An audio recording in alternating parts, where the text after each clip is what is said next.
Assalamu alaikum. So this is a short video regarding madrasa fees or just generally paying for Islamic education. So this is a very important thing which affects all communities. Doesn't matter where you are. So what should be our attitude towards paying for madrasa fees or for our children's Islamic education? So the first thing is generally, as a community, we do not want to pay for Islamic education. Generally, this is the case. Or, many times this is the case. So why?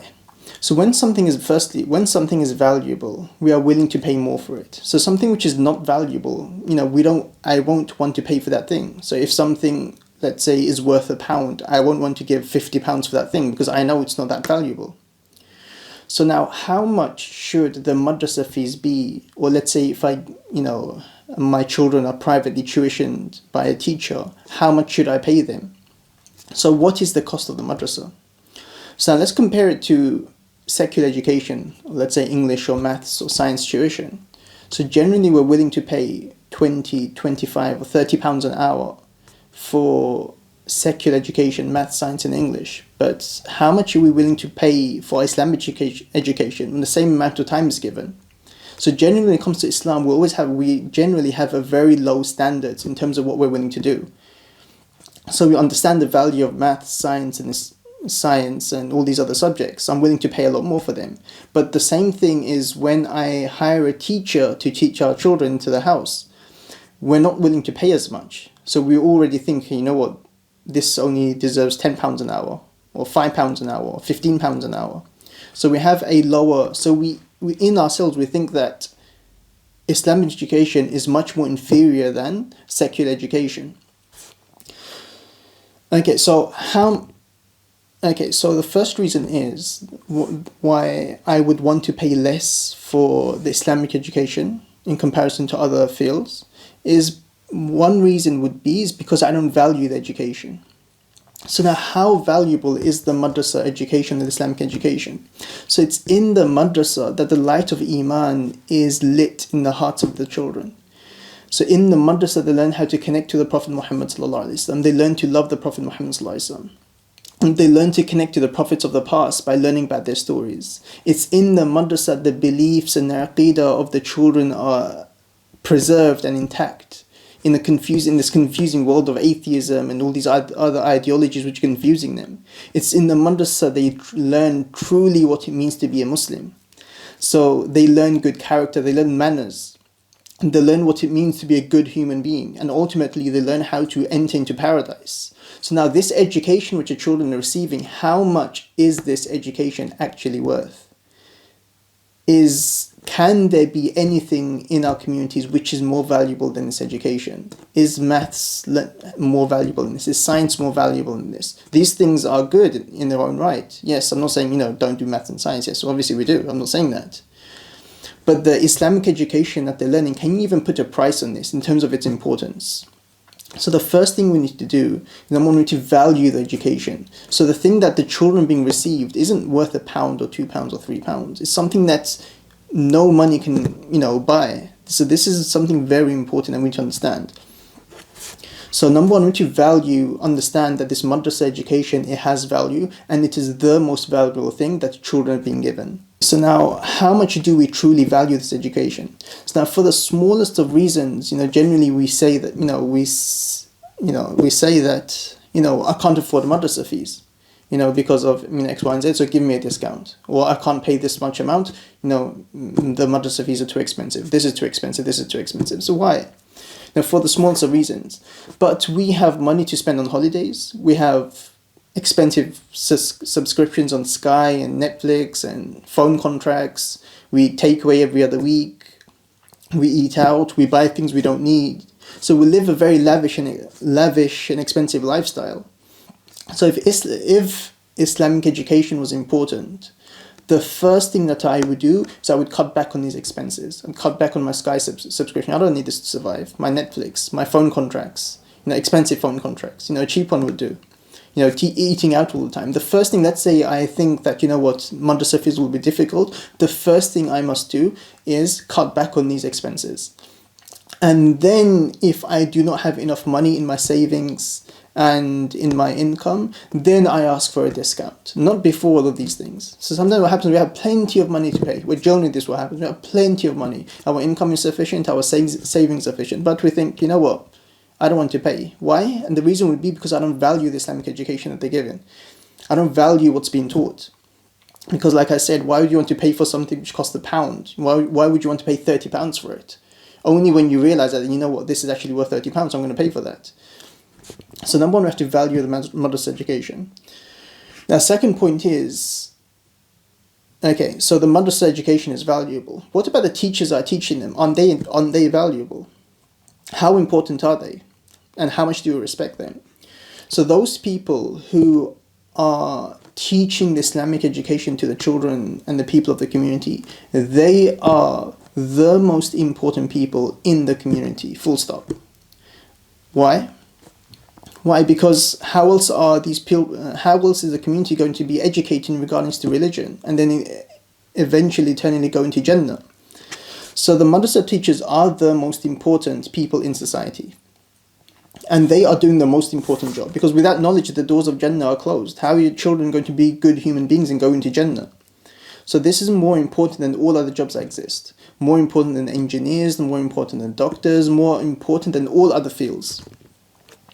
So now these madrasa teachers who are taking out their time to impart this knowledge to your children or to the society, to the community, how much should they be paid? Should they be paid less than a doctor or less than an engineer or less than a bus driver or less than, how much should they be earning? And how much are you willing to pay your child's teacher? Sometimes we complain that, I don't want to pay £2 an hour. Generally when you actually work out the madrasa fees, it actually works out to sometimes ridiculously 50p an hour, £1 an hour, £2 an hour, maximum £3 or so an hour. This is how much it works out to. But generally we complain that this is too much. So now, how can you say that you respect the teachers of the madrasa or the teacher that's teaching your child if you're not willing to pay them even £2 or 50p or £1 or £2, whatever, an hour? So it's the height of ingratitude that we want to take from these teachers. We want to benefit from them. I want my child to learn the Islamic education from this person, but I don't want to pay this person more than £1. This is the height of ingratitude that you want to take, but you don't want to give anything back, especially when you're in a position to give something back. So this is 2 points I mentioned. Number one, we need to value the madrasa education. So if we don't want to pay, it's because we don't value what this is. And if we don't value the madrasa education, then there's a very, very big problem over here, and I need to be worried and I need to be concerned.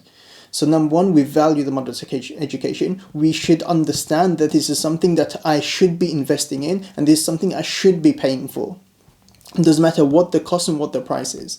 And number two, we need to respect and value the teachers as well, because they are very important. And okay, so now, one thing I commonly hear is that madrasa should be free. Why should we have to pay for Islamic education?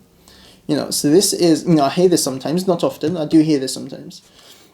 So now, firstly, we have people in our communities who are full-time dedicated to studying religion and to teach religion. In order to teach religion, you have to be able to study it. And in order to be a good teacher, you need to be studying all the time. So teaching and studying becomes a full-time occupation for many people in the communities, for many scholars. So now, if these people who are teaching Islamic studies and studying all the time, and busy, not just teaching children, but teaching adults and help, answering questions and, it's a full-time job. It's a full-time dedication. Now, if these people have to take out half of their time and go get another job, 9-to-5 job, let's say, just to earn their money, then who's missing out? It's the community that's eventually going to miss out, because they won't be able to study as much. They won't be able to teach as much. They have to, and when they come home, they have to spend some time with their families as well. So now eventually what happens is the community misses out. And when the community misses out, what happens? The level of deen slowly deteriorates until it's gone. So the first thing is so that the teachers can actually teach and dedicate their time. That's why you need to pay.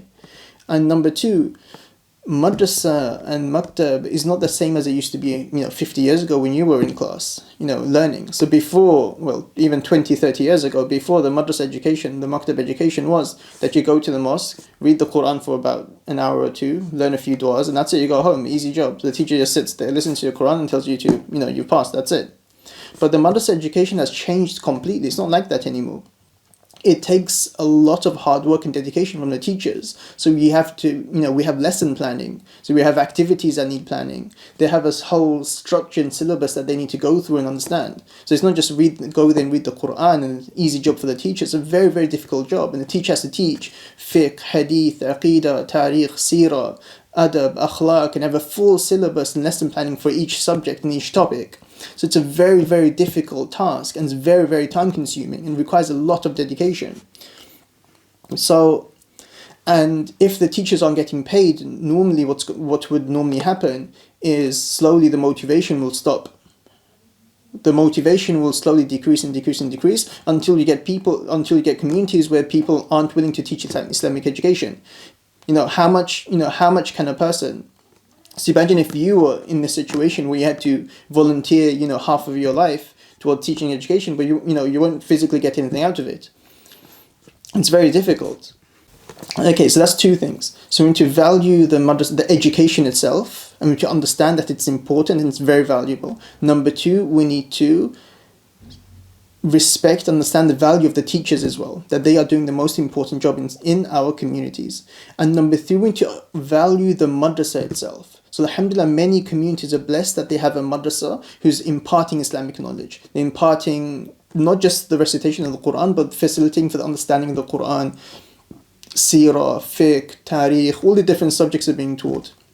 So those communities that have a madrasa, you have to understand that these madrasas are blessings for your community. Imagine if your community did not have madrasas or scholars to teach your children. Imagine what would their level of religion be, deen, when they grow up. How much would your children be missing out? Would they even be Muslims as they're growing up, as they go to school, the secondary school and university? What would remain of the Islamic identities? So you have to be very grateful, and you have to value the madrasa that's in your communities. So now when it comes to valuing the madrasa, we want our children to be good Muslims. We want them to be good Muslim children, educated in religion, adorned with the characteristics of Islam. But how much do we actually support these madrasas and institutions in our communities who are dedicating themselves for this purpose? So we need to value the madrasa. One simple thing that we can all do. Now, one is pay the fees as is required. So let's say the fees is, for a madrasa is, £20 a month or £50 a month. We try and pay that.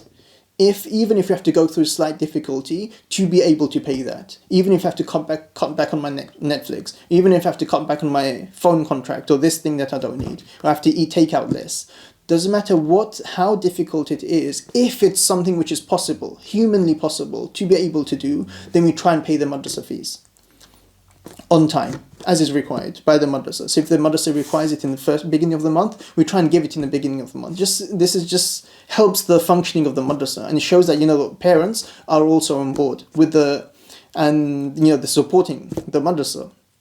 Number two, if a person is financially stable and they are able to, it helps the madrasas if sometimes, it's not a requirement, it's just something that if someone wanted to do, so I'm just suggesting it.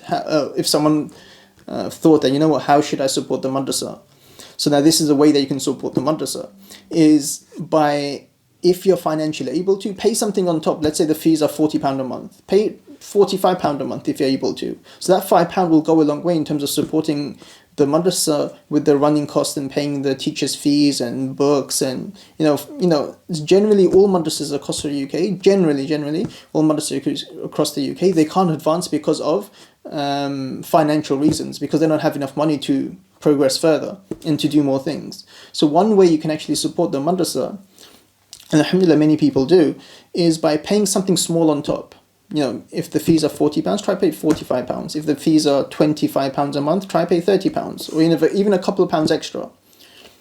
Because many madrasas, when they set their fees for the madrasa, what they do is these fees are set to a minimum so that everyone can afford them and send their children. So this isn't what the madrasa requires. Some madrasas actually, some madrasas require that some teachers can't take even minimum wage because the fees does not cover it. So let's say, many teachers, they won't take a wage so that the other teachers who have been employed in the madrasa, they can take a wage. So many madrasas, they run like that.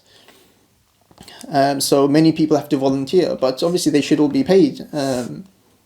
Or they can't afford resources, etc., etc. So one thing you can do to support the madrasa is try to pay something on top if you are able to.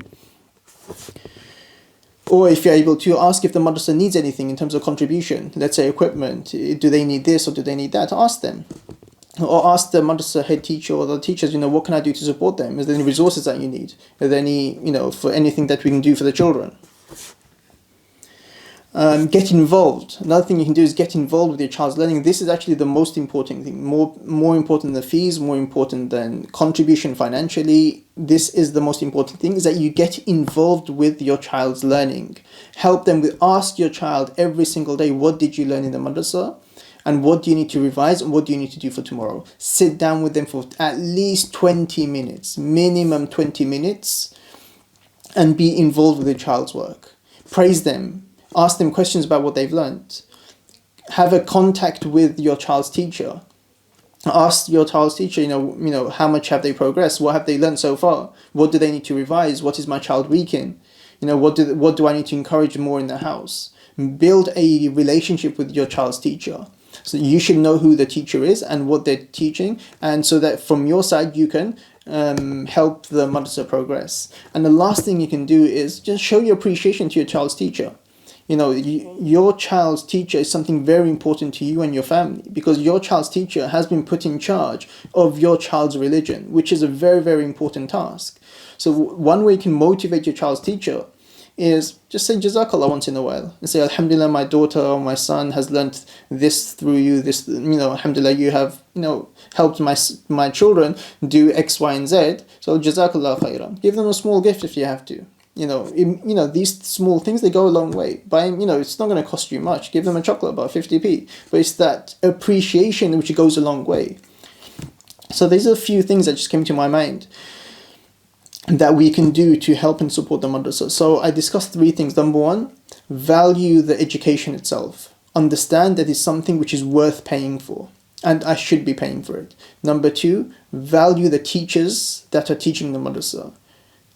Don't say, our attitude shouldn't be that I'm only willing to pay 50p an hour to this person to teach my child. No, this is a height of ingratitude.